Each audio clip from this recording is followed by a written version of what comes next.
Hi friends, welcome to Sumathi அக்கா சமையல். இன்றைக்கி நம்ம கிச்சனில் பார்க்க போகிறது சூப்பர்வான மட்டன் கோலா உருண்டை குழம்புங்க. இதை பார்க்குறதுக்கு முன்னாடி இது வரைக்கும் நம்ம சேனலை சப்ஸ்கிரைப் பண்ணாமல் இருந்தீங்க அப்படின்னா இப்போ சப்ஸ்கிரைப் பண்ணிடுங்க. தொடர்ந்து நம்மளோட வீடியோஸை பார்த்து என்ஜாய் பண்ணுங்கள். சூப்பரான சிம்பிளான சமையலுக்கு நம்ம சுமதி அக்கா சமையலை எப்போவுமே பார்த்துட்டே இருக்கலாம். இன்றைக்கி சமையல் அம்மாவுடையது. இப்போ உருண்டைக்கு தேவையான பொருட்களை நம்ம ரெடி பண்ணிக்கலாங்க. ஃபஸ்ட்டு நம்ம கொத்துக்கறியை நல்லா அலாசி தண்ணி இல்லாமல் இந்த மாதிரி வடிகட்டி வச்சு வடித்து எடுத்து வச்சுக்கணும். மிக்சியில் கொத்துக்கறியை போட்டுக்கலாங்க. ஃபஸ்ட்டு கசகசாவை நம்ம இந்த மாதிரி ஊற வச்சு தண்ணியில் வடித்து அரைச்சிருங்க.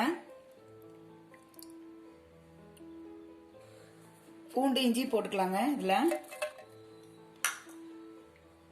சோம்பு, பட்டை, கிராம்பு, சின்ன வெங்காயம், மிளகாய்த்தூள்,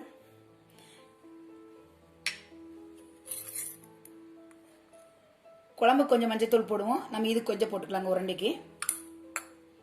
உருண்டைக்கு தேவையான உப்புங்க. நம்ம இந்த மாதிரி பச்சையை அரைச்சு உருண்டை செஞ்சு குழம்புக்குள்ள போட்டோம்னா இதோட சுவையே தனியா இருக்குங்க.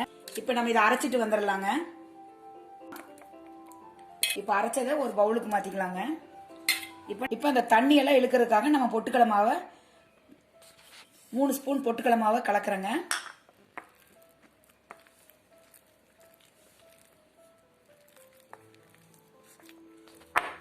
குழம்புக்கு தேவையான உருண்டை பிடிச்சி வச்சுக்கலாம். இதெல்லாம் 40 வருஷம் 50 வருஷத்துக்கு முன்னாடியே இதெல்லாம் ரொம்ப ஃபேமஸுங்க. ஆனால் எனக்கு இந்த வாய்ப்பு இப்போ தான் கிடச்சிருக்குது. நான் யூடியூப்புக்குள்ளே வந்ததுக்கப்புறம் தான் இப்போ போட ஆரம்பிச்சிருக்கிறேங்க. இந்த மாதிரி உருண்டையை நம்ம பிடிச்சி வச்சுக்கணுங்க.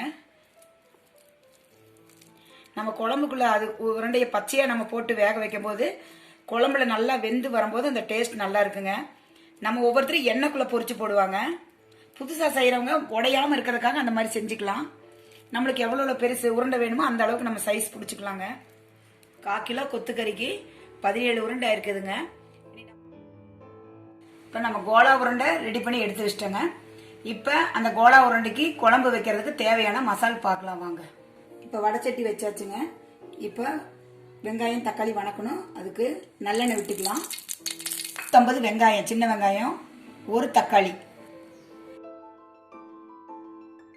ஒரு 6 பல்லு பூண்டு, ஒரு துண்டு இஞ்சி, ஜீரகம் 1/2 ஸ்பூன், மிளகு 1/2 ஸ்பூன், குட்டியா 2-3 பட்டை, 2-3 கிராம்பு,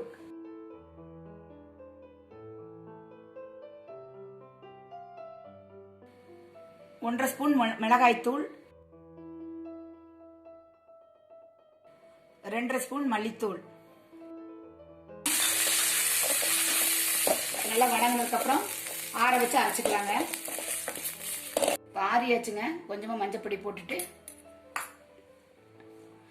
இப்போ அரைக்க எடுத்துக்கலாம்.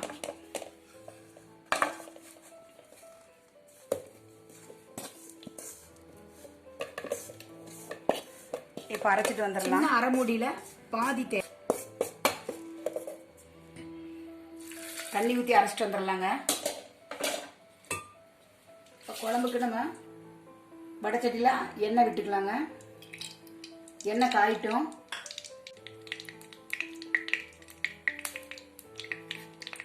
கொஞ்சமாக சோம்பு,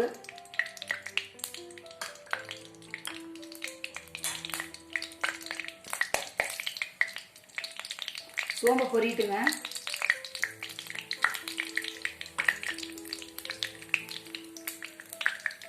கருவேப்பிலை போட்டுக்கலாம்.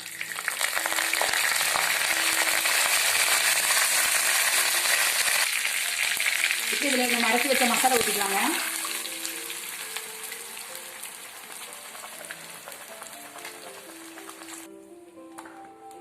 இப்போ பாருங்க, இந்த அளவுக்கு நம்ம மசாலா அரைச்சி ஊற்றியாச்சு.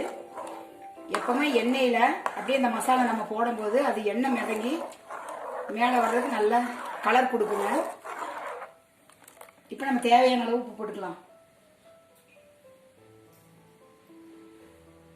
உருண்டைக்கு தேவையான உப்பு போட்டாச்சு. இப்போ நம்ம குழம்புக்கு தேவையான உப்பு போட்டுக்கலாம். இப்போ குழம்பு கொதிச்சு பச்சை வாசம் போகிற வரைக்கும் கொதிக்கிட்டோம். இப்போ நம்ம மூடி வச்சிடலாம்.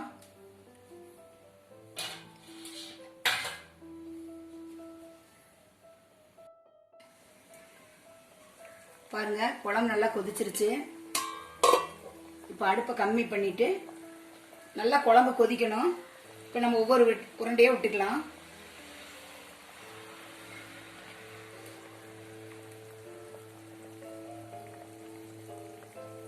ஒவ்வொரு பக்கமா ஒவ்வொரு உருண்டையா முள்ளமா விடணும். உருண்டைக்கு தகுந்த மசாலா அரைச்சுக்கோங்க. நான் இப்ப 1/4 கிலோ கொத்துக்கறிக்கு அளவா மசாலா அரைச்சிருக்கிறேன்.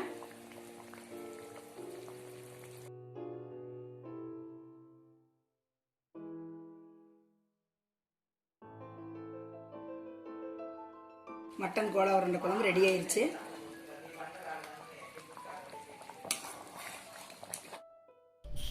என்னங்க நம்மளோட குழம்பு சூப்பராக கொதிச்சிட்ருக்கு.